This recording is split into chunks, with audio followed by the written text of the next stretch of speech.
કે તમારું જીવન ક્યારેય નર્ક જેવું નહીં થવા દો, એટલો વિશ્વાસ રાખજો.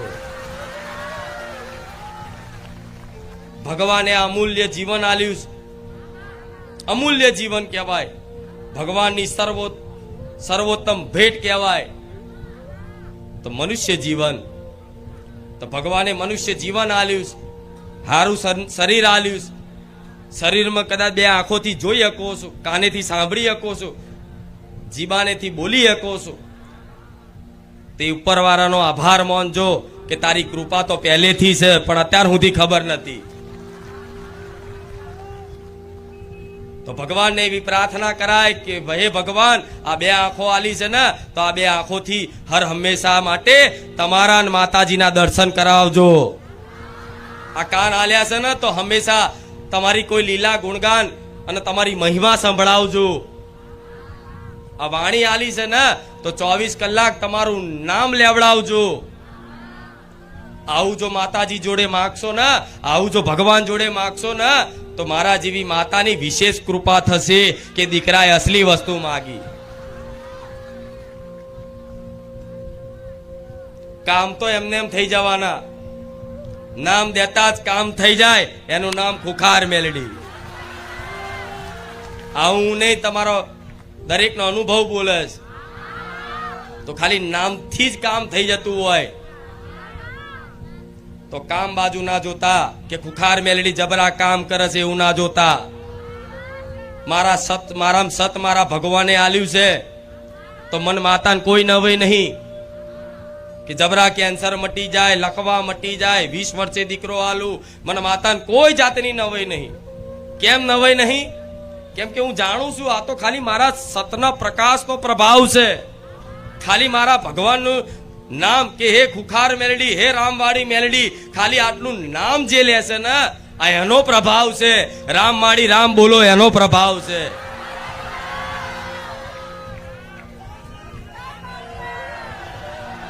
એટલે ક્યારેય મારા પરચા બાજુ જોતા, પરચા જોઈ અને ભલે આયા છું, પણ જીવન આખું કલ્યાણમય કરવું હોય, જીવન આખું સુખમય કરવું હોય, જીવન આખું શાંતિમય કરવું હોય, તો પરચા નહીં પણ આ મારી વાણીને ગ્રહણ કરી જેવું. કેમ કે હજારો ભક્તો જોડાતા જાય છે, એટલે હજારો ભક્તો નવા નવા જોડાય છે. તો નવા આવેલા ભક્તોને દર રવિવાર કહું છું, અને આ રવિવારે કહીશ કે બારેજા ધામમાં જો કદાચ તમારી આશાઓ પૂરી કરવી હોય, જે દુઃખ લઈને આવ્યા હોય એ દુઃખ દૂર કરવા હોય, તો ભલે તમે આજ દુનિયામાં ગમે ત્યાં ફર્યા હોય, પણ મારા ધામમાં આવી અને ખાલી શિસ્તાથી આવી અને પલાઠી વારીને બેઠા ને અને રામ રામ રામ મુખે લાવી દીધું ને, તો આથી જ મારી કૃપા ફળી જાય.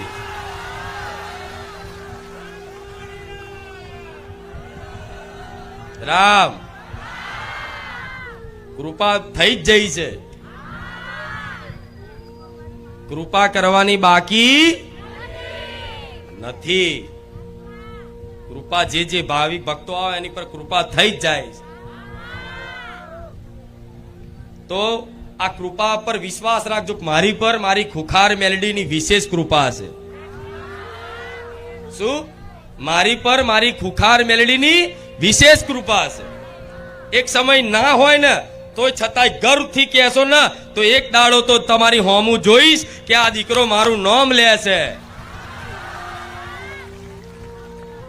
પણ ના હોય એવું ક્યારે બનતું નથી. મારી સમાન કૃપા છે, મારી સમાન કૃપા છે દરેક ઉપર. મેં ક્યારે હરખામણા વધારા રાખ્યા, વાલા હરખામણા કર્યા? મારો તો ભક્ત આગળ બેઠેલો એટલો અને પાછળ બેઠેલો એટલો, સ્ટેજ ઉપર બેઠેલો એટલો અને નીચે બેઠેલો એટલો. મારો સેવક એટલો અને મારા ભક્તો એટલા. કોઈ કૃપામાં ભેદ નથી. તો આ વાતનો વિશ્વાસ કરજો કે અમારી પર વિશેષ કૃપા થઈ છે. તો આજે અમને બારેજા ધામ આવવાનો અવસર પ્રાપ્ત થયો, આ સૌભાગ્ય મળ્યું. અને બારેજા ધામ આવવાનું તો સૌભાગ્ય મળ્યું, એ સૌભાગ્ય તો કહેવાય જ, એ અનેરો અવસર તો કહેવાય. પણ એમાંય તે બારેજા ધામમાં રામ નામ મળ્યું, એનાથી મોટી કોઈ મારી ભેટ નહીં, એનાથી મોટું કોઈ સૌભાગ્ય નહીં કે તમે આ રામ નામ સાંભળ્યું અને રામ નામ ગ્રહણ કર્યું. આનાથી મોટી આ જગતમાં કૃપા, આનાથી આ મોટી આ જગતમાં કૃપા નથી કે જેણે જેણે અમારી વાણી પર વિશ્વાસ કરી અને રામનું નામ સ્વીકાર કર્યું કે માં તું બોલે છે ને રામ, તો માં અમે આજ ગૌરવથી બોલીશું કે રામ રામ. તમારા દુઃખ દૂર કરવા માટે તો મારા ભગવાનના દરબારમાં જઈ અને આવા કાળા કળિયુગમાં કઈ રીતે આવા દુખિયારાઓનો ઉદ્ધાર થાય કે આમાં કોઈ વિધિ ના આવે, કોઈ વારણ કારણ ના આવે, કોઈ ખોટા ખર્ચા ના આવે, કોઈ ખોટી પરિશ્રમ ના આવે, કોઈ જાતની કષ્ટો ના આવે, કોઈ જાતના ઉપવાસ ના આવે, કોઈ જાતની એવી તપસ્યા ના આવે અને સીધે સીધા સરળ માર્ગથી મારા ભક્તોનું કલ્યાણ થઈ જાય, મારા ભક્તો સુખી થઈ જાય. હે ભગવાન, હે રામ, મને એવો ઉપાય બતાવો જેથી મારા પારે આયેલા ભક્તોને કોઈ કષ્ટી વગર આપે રૂપે તમારી કૃપા ભળી જાય અને સુખી થઈ જાય. તો મારા ભગવાને હુકમ કર્યો છે કે કલયુગમાં મારું નામ પ્રદાન કરી દે અને જે જે મારા રામનું નામ લે છે ને એને કશું નડવા નહીં દઉં જગતમાં, એને કોઈ જાતની વિધિઓ પડવા નહીં દઉં, કોઈ જાતનું વારણ કારણ કરવા નહીં દઉં, કોઈ જાતની શંકા વેમ કરવા નહીં દઉં, કોઈ દિવસ કોઈ ભૂત પ્રેત નડવા નહીં દઉં, કોઈ મૂઠ ચોટ નડવા નહીં દઉં. એટલું મારા રામ નામમાં સામર્થ્ય છે.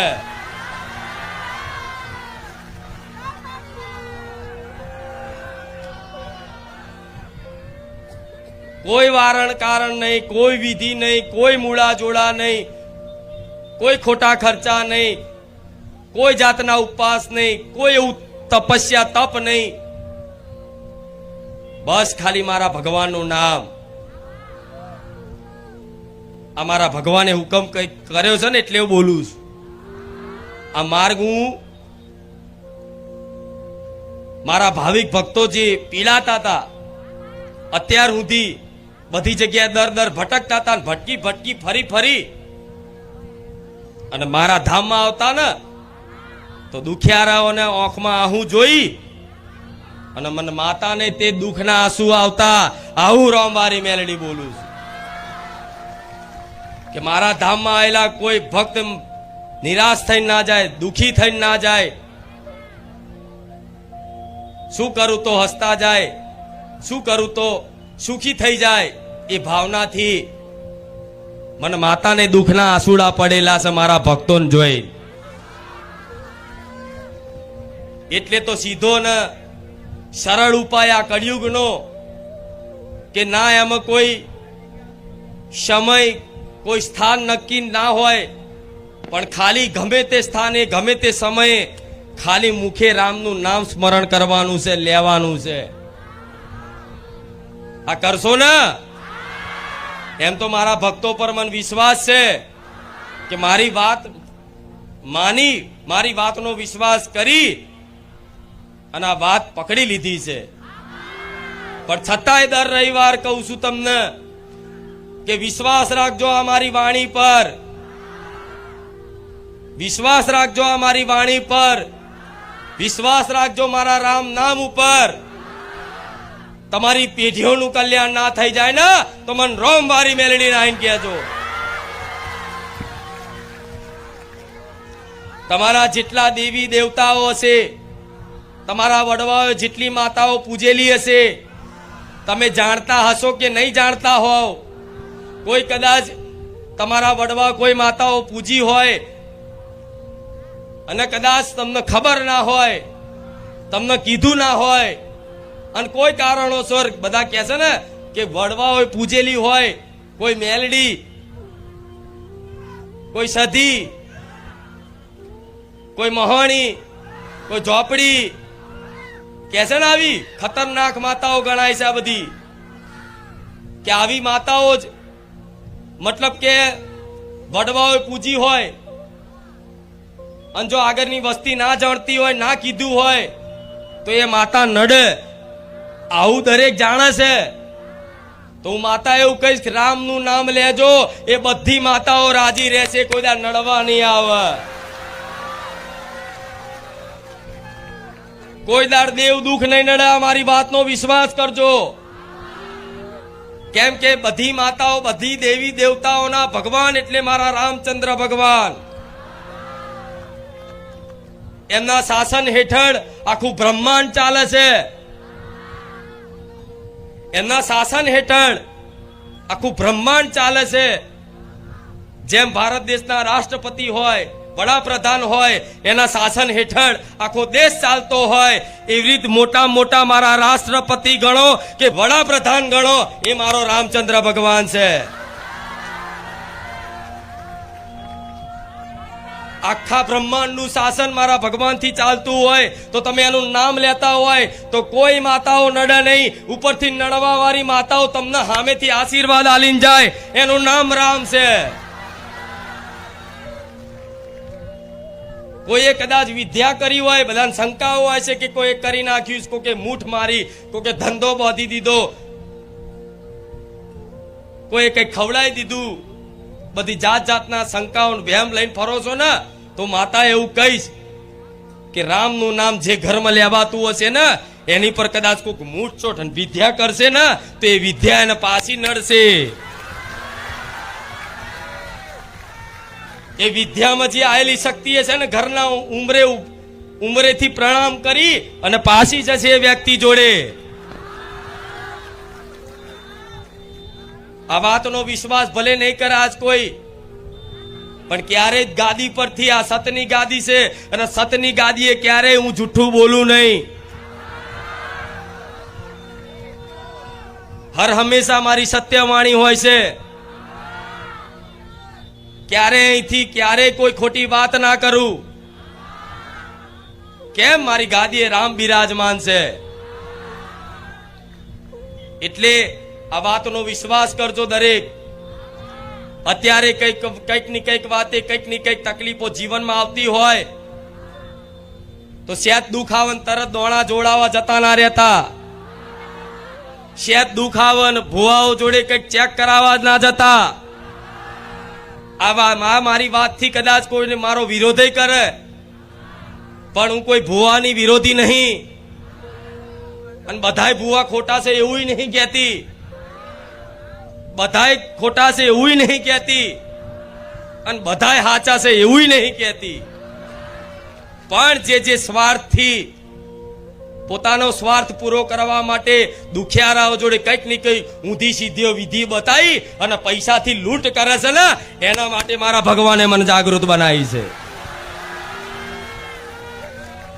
હું કોઈનો વ્યક્તિગત ક્યારેય વિરોધ કરવા જતી, હું કોઈનું ક્યારેય નામ દેતી, પણ હું તમને સાવધાન કરું છું, સચેત કરું છું કે સેત દુઃખ પડે અને કંઈક જોવડાવવા ના જતા રહેતા. થોડી બેઠવાની શક્તિ રાખજો.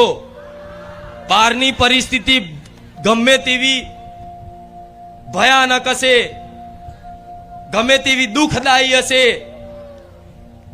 એ પરિસ્થિતિ જોતા કદાચ બીજા લોકોને, બીજા તમારા કોઈ હોય અને કદાચ તમારી પરિસ્થિતિ જોઈને કદાચ આહુડ આવી જાય, એવી પરિસ્થિતિમાં જો કદાચ મારા નામનો વિશ્વાસ હશે, મારા રામનું નામ હશે ને, તો એ પરિસ્થિતિમાં તમને હસતા રાખીશ કાયમ માટે. એનું નામ માં કહેવાય. જીવન છે તો સુખ દુઃખ બધું આવશે. જેમ વાતાવરણ બદલાય છે ને, શિયાળો, ઉનાળો, ચોમાસું, જેમ સિઝન બદલાય છે, જેમ ઋતુ બદલાય છે, એમાં સંસારમાં દરેક વસ્તુ, દરેક પરિસ્થિતિ, દરેક સમય પરિવર્તનશીલ છે. વારા ફરતી વારા બદલાય ને